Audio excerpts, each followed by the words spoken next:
Hello बच्चों, कैसे आप लोग। हेलो व्यूअर्स, कैसे आप लोग। आई होप कि आप लोग स्वस्थ और मस्त हैं और वंस अगेन धुआंधार पढ़ाई में व्यस्त हैं। सो आज के इस एपिसोड में एक इम्पॉर्टेंट टॉपिक पे डिस्कस करने जा रहा हूँ। वो है टॉपिक ईएमआई पे बहुत इंपॉर्टेंट क्वेश्चन लेने जा रहा हूँ जो जनरली एग्जाम और आपके कॉम्पिटिटिव एग्जाम में क्वेश्चन पूछते रहते हैं। सो आप सेंसिटिवली आप टॉपिक को देखते रहें। जो मैं कराने जा रहा हूँ बहुत इंपॉर्टेंट टॉपिक है। ओके, कंसेप्ट क्लियर करेगा और उसमें दर्जनों क्वेश्चन का कलेक्शन है। ओके, दर्जनों क्वेश्चन वहीं से पूछा जा रहा है। क्या आप लोग तैयार है? तैयार है तो आपके लिए मैं क्वेश्चन दे रहा हूँ, फेंक रहा हूँ क्वेश्चन। समझना ध्यान से क्या है क्वेश्चन। ईएमआई में आप पढ़े होगे तो इसको आप ट्राई करें। वो स्टूडेंट जो ईएमआई नहीं किए हैं तो वो आप अभी इसको टच नहीं कर सकते हैं क्वेश्चन, बिकॉज इसमें मैं कोई ट्रेडिशनल चैप्टर को इंटर नहीं कर रहा हूँ, बिकॉज इसमें डायरेक्ट मैं क्वेश्चन लेने जा रहा हूँ। जो एक बार इसको पढ़ चुके हैं एक बार इसको ट्राई करें क्वेश्चन, क्योंकि ये जो क्वेश्चन है ईएमआई का एक ग्रेविटी क्वेश्चन है। ओके, बहुत इंपॉर्टेंट क्वेश्चन है, that's why I am taking. एक ऐसा मेटल का रॉड है, ट्रैक है, ऐसा क्या है? ट्रैक है, मेटल का ट्रैक है, कंडक्टिंग बोल सकते हो, कंडक्टिंग वायर है, कंडक्टिंग बेटा वायर है। ओके, और इसी पे एक रॉड है, इसी पे एक रॉड है, इसका लेंथ एल दिया। क्या दिया बेटा? एल दिया। अभी t इक्वल टू जीरो पर, t इक्वल टू जीरो पे इसका स्पीड जो है u नॉट है। कितना है बेटा? u नॉट है। ओके, अच्छा, मैग्नेटिक फील्ड का जो डायरेक्शन है, मैग्नेटिक फील्ड कैसा है बेटा? वो इनवर्ड है, और मैग्नेटिक फील्ड आपको b दे दिया। ओके, मैग्नेटिक फील्ड b दे दी। तो आपसे क्वेश्चन क्या पूछ रहा है? अब देखो इसमें दर्जनों क्वेश्चन क्या क्या बन सकते हैं। अभी t इक्वल टू जीरो का ये सिचुएशन है, तो आपसे पूछा है, आपसे क्या क्या इसमें पूछा है बेटा, वही आपको समझना है। पहले तो आपसे क्वेश्चन में ये पूछा है कि आपसे पूछ सकता है बेटा वेलोसिटी आफ्टर टाइम टी के बाद, टाइम टी समय के बाद इसका वेलोसिटी क्या होगा। ओके, टाइम टी समय के बाद इसका वेलोसिटी क्या होगा। और क्वेश्चन ये भी पूछ सकता है कितने समय बाद इसका वेलोसिटी इनिशियल वेलोसिटी का हाफ हो जाएगा, इनिशियल वेलोसिटी का हाफ हो जाएगा। ओके, और भी आपसे क्वेश्चन पूछ सकते हैं, बहुत दर्जनों क्वेश्चन इसमें पूछेंगे, बट एक ही मैं क्वेश्चन ले रहा हूं, बहुत इंपॉर्टेंट है। ओके, इसमें एक ही है। अब इससे रिलेटेड एक्सीलरेशन, डिस्प्लेसमेंट और कुछ भी आपसे पूछ सकते हैं। ओके, तो अब मैं पूछा हूं टी समय के बाद इसका वेलोसिटी क्या होगा। ओके, अच्छा समझते हैं यहाँ पे।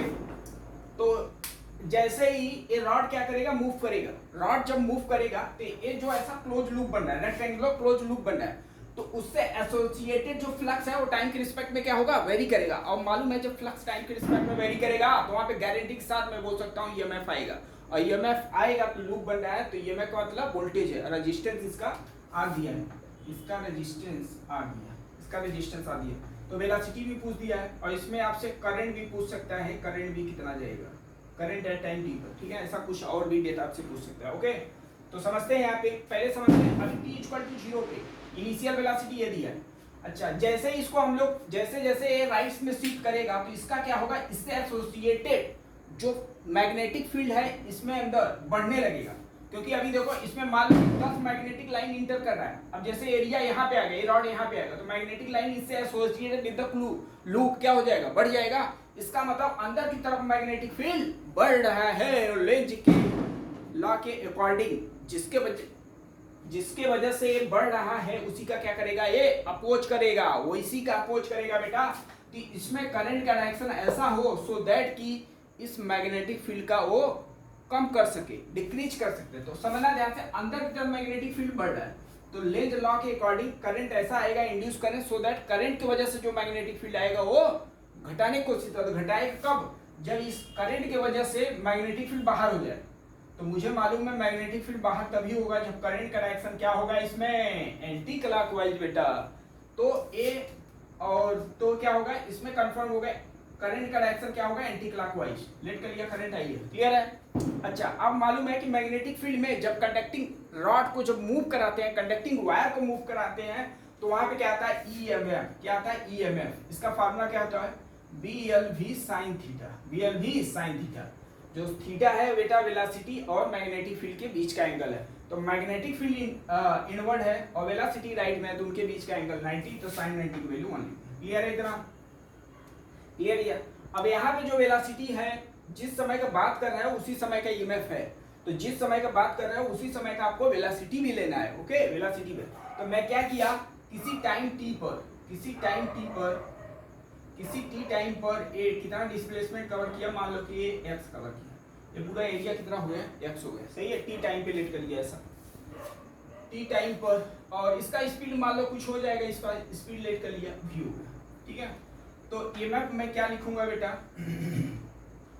ईएमएफ अगर लिखा जाए तो क्या लिखा जाएगा, ईएमएफ मुझे निकालना है, वेलोसिटी भी निकालना है और करंट भी निकालना है। ओके, तो ईएमएफ बराबर क्या होता है, d phi upon d phi upon d होता है, एक minute, EMF equal to a भी पढ़े हो, डी फाई अपॉन डी, सही है। ऐसे भी लिख सकता हूँ क्या, और जो फ्लक्स होता है बी ए कॉस थीटा, थीटा का वैल्यू 0 है तो यहाँ पे क्या हो जाएगा, cos 0 का वैल्यू 1, तो बी ए, मैग्नेटिक फील्ड क्या है, कांस्टेंट है, क्वेश्चन में दे दिया हूँ, तो मैग्नेटिक फील्ड बाहर निकाल लिया, और डी अपॉन डी इसको ऐसे लिख दें, D upon D T B A. Okay, अब ये ध्यान देना, यहाँ पे एरिया क्या हो जाएगा, टाइम के रिस्पेक्ट में, एरिया का मतलब जो लूप का एरिया लेना होता है, तो लूप देखो, लूप का एरिया चेंज हो रहा है, इसका मतलब लूप का एरिया चेंज होगा, तो वहां पे क्या आएगा, डी अपॉन डी टी क्या होगा, एरिया को इंटीग्रेट डिफरेंशिएट करना पड़ेगा, तो एरिया इसका क्या होगा, किसी टी टाइम पे एरिया क्या होगा, लेंथ इंटू विड्थ, तो लेंथ एल है, विड्थ इसका क्या हो गया एक्स, यही होगा क्या, इसमें एल तो कांस्टेंट है, हर पॉइंट पे एल ही होगा, तो एल तो वेरी कर नहीं रहा, तो एल बी एल और d x upon d x upon D t, check करो इतना लिखा जा सकता है क्या। और ध्यान से देखो बेटा, समझो इसको, जब समझोगे तो आपको मिलेगा dx अपॉन dt, यही क्या है, आपका वेलोसिटी है, यही है इस रॉड का वेलोसिटी, तो t टाइम पे इसका वेलोसिटी क्या मिलेगा आपको, v मिल जाएगा। ओके, ये मिल गया v, सही है क्या, सही है क्या। तो ईएमएफ अब याद रखे रहना, ऐसा कंडक्टिंग रॉड है, अगर ऐसा मूव कर रहा है, हॉरिजॉन्टल मूव कर रहा है, ये ध्यान देना, वर्टिकल जब मूव करेगा तो ग्रेविटी भी आ जाएगा, तो आपसे पूछेगा अगर ईएमएफ, तो आप क्या बताओगे, बी एल वी, इसे याद रखे रहना, बी है मैग्नेटिक फील्ड, एल है इसका लेंथ, और वेलोसिटी वी है, वेलोसिटी इसका वी है, हर पॉइंट पे इसका वेलोसिटी चेंज होगा। ओके, तो ये तो हो गया ईएमएफ बेटा, तो ये तो साइड में हम लोग लिख देते हैं। अब आते हैं वेलोसिटी, मुझे निकालना है, क्या निकालना है, वेलोसिटी, मुझे निकालना है वेलोसिटी, समझना ध्यान से।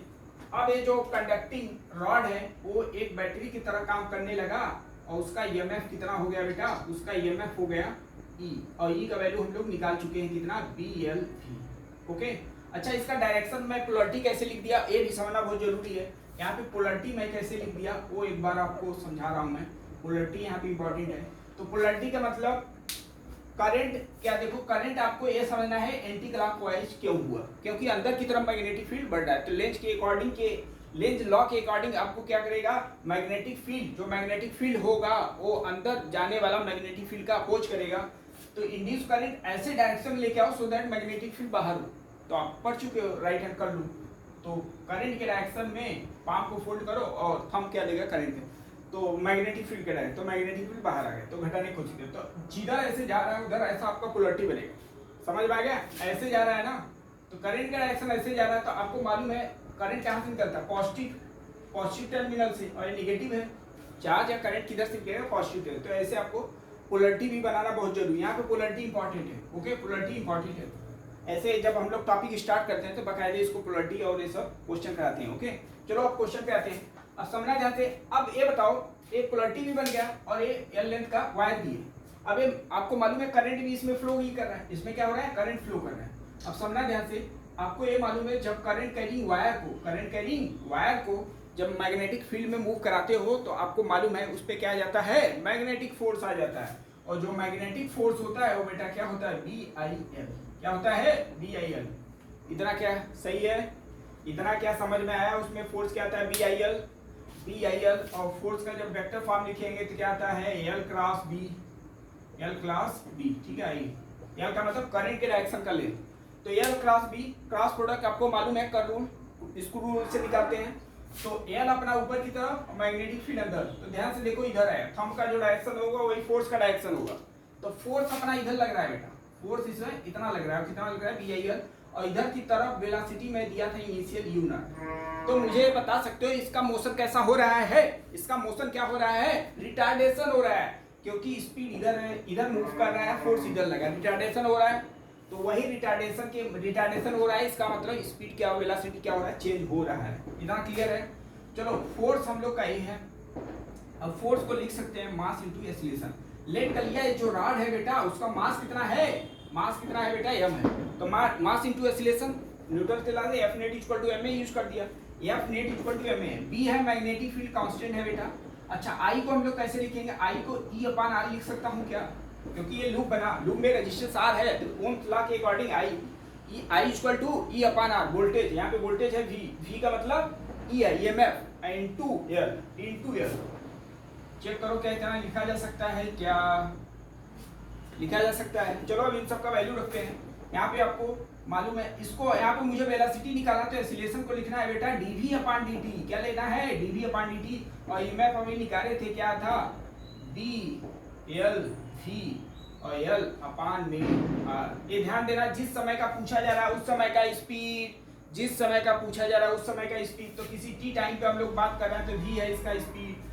अब चलो इसको सॉल्व करते हैं, तो ये अब देखो क्या होगा, इसमें जब मल्टीप्लाई किए तो अभी ये मिला dv upon dt equal to क्या मिलेगा बेटा b square l square into v into r, क्या इतना मिलेगा।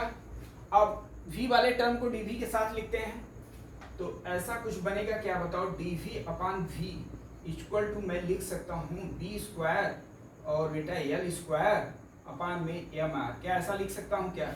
अच्छा ये बताओ, इसका साइन कन्वेंशन भी यहाँ पे समझना बहुत जरूरी है। इसका क्या हो रहा है, इसका जो एक्सीलरेशन है वो क्या है, रिटार्डेशन है, तो लिमिट यहाँ पे रख रहे हैं तो साइन कन्वेंशन इंपॉर्टेंट है। ओके, तो इसका मतलब क्या हुआ, जो ये एक्सीलरेशन है उसको आपको निगेटिव लेना पड़ेगा, क्या लेना पड़ेगा, निगेटिव। Be careful. अब निगेटिव क्यों हुआ, समझ में आया क्यों, क्योंकि रिटार्डेशन हो रहा है, रिटार्डेशन के केस में एक्सीलरेशन निगेटिव लेना पड़ता है, तो साइन कन्वेंशन यहाँ पे समझना है। ओके, अब इसी को इंटीग्रेट करना है, इसी को क्या करना है, इंटीग्रेट। अच्छा यहाँ पे dt भी गया था, dt क्लियर है, वही कह रहा है टाइम। अब समझना ध्यान से, यही इंपॉर्टेंट है इंटीग्रेशन। ओके, जब इसका टाइम 0 था, जब इसका समय शुरू होने वाला था तो उस समय इसके पास स्पीड u नॉट था, जब टाइम t हुआ बेटा तो लेट कर लिया उसका में वेलोसिटी क्या हो गया, v हो गया। इसका इंटीग्रेशन तो क्लास 12 के स्टूडेंट हो तो इसको पढ़ना बहुत जरूरी है, याद होना बहुत जरूरी है, नहीं है तो उसको देखे समझो। u नॉट से लिख दिया भैया v, क्या सही है, यहाँ पे सब कांस्टेंट है, तामझाम ये सब पूरा कांस्टेंट क्या है भैया, तामझाम निकालो, b square l square upon में mr इंटू dt का इंटीग्रेशन हो गया भैया t, डायरेक्ट इंटीग्रेट कर दिया, dt का इंटीग्रेशन t हो गया, लिमिट लगाना ना भूले 0 से t। चलो अब वैल्यू पुट करते हैं, लॉग में आ गया v माइनस क्या लिखोगे, log u equal to minus b square l square upon में mr into upper limit minus lower में क्या आ जाएगा 0, क्या ऐसा बन रहा है। लॉग का प्रॉपर्टी यूज कर दो, log m minus log m by m, तो इसको मैं लिख सकता हूँ क्या, log v अपॉन में u नॉट था initial, u naught equal to क्या आ गया बेटा, minus b square l square upon में mr इंटू टी, क्या ऐसा लिख सकता हूँ क्या, यस या नो, चेक करो। बहुत इंपॉर्टेंट रिजल्ट आने वाला है बेटा, इसको अगर EMI आप चैप्टर पढ़ रहे हो तो इस पे क्वेश्चन पे कमांड होना बहुत जरूरी है। कमांड का मैं बात कर रहा हूँ, क्वेश्चन करना नहीं इंपॉर्टेंट है, क्वेश्चन का कंसेप्ट, क्वेश्चन का थीम समझना बहुत जरूरी है। और EMI का बेस्ट क्वेश्चन, टफ क्वेश्चन भी बोल सकते हो, समझ में आ रहा था, इजी भी क्वेश्चन, कंसेप्चुअल क्वेश्चन, अच्छा नंबर देने वाला है क्वेश्चन। चलो अब आपको एंटी लॉग, अगर लॉग को रिमूव करना होता है तो क्या करते हैं, एंटी लॉग।